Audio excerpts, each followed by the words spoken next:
મિત્રો आज આપણે ગલકાના ભજીયા બનાવવા જઈ રહ્યા છીએ। એ માટે તમારે આ રીતે કુમળા જે ગલકા આવે છે એ લેવાના, પણ એની છાલ ન કાઢતા તમારે આ રીતે એને ગોલ ગોલ કાપી લેવાના છે। ચોખ્ખા પાણીથી ધોઈ લેવાના અને છાલ સાથે જ તમારે કાપી લેવાના છે। હવે ભજીયા બનાવવા માટેનું આપણે મિક્સર તૈયાર કરીશું। એ માટે અહીંયા 1 કપ ચણાનો લોટ લઈશું। ચણાનો લોટ ચાળીને પછી જ લેજો। 1/4 કપ ચોખાનો લોટ લઈશું।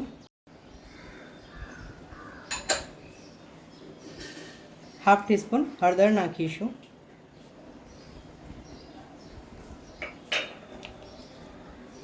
1 થી 1.5 टीस्पून धाना जीरुं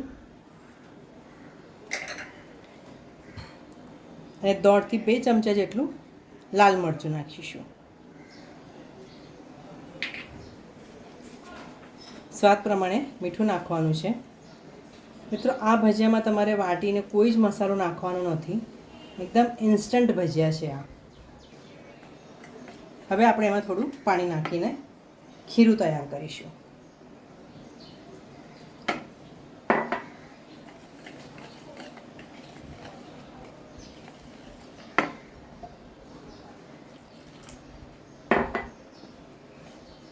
धीरे धीरे पाणी नाखीने खीरू तैयार करीशुं।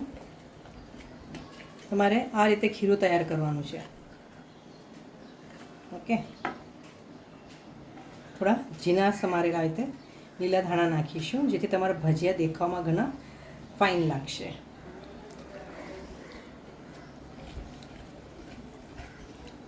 भजिया बनाववा माटेनुं खीरू हवे तैयार छे। हवे आपणे भजिया बनाववानी तैयारी करीशुं। कढ़ाईमां सरस तेल गरम थयुं छे। हवे आपणे एमांथी 1 चमचा जेटલું तेल आ मिक्सरमां नाखीशुं, जेथी तमने सोडा नाखवानी गरज नहीं पड़े અને તમારા ભજીયા સરસ મજાના ફૂલીને તૈયાર થશે। તેલ નાખ્યા બાદ આપણે એને આ રીતે મિક્સ કરી લઈશું।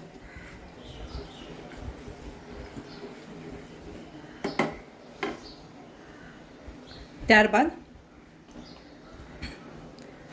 ગલકાના રીતના ટુકડા છે ને આપણે આમાં નાખીશું અને એક એક કરીને આ રીતે ચણાના લોટમાં તેને ડીપ કરીને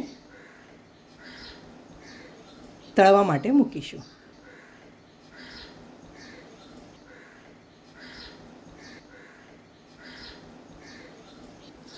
गैसनी फ्लेम तमारी मीडियम राखवानी छे।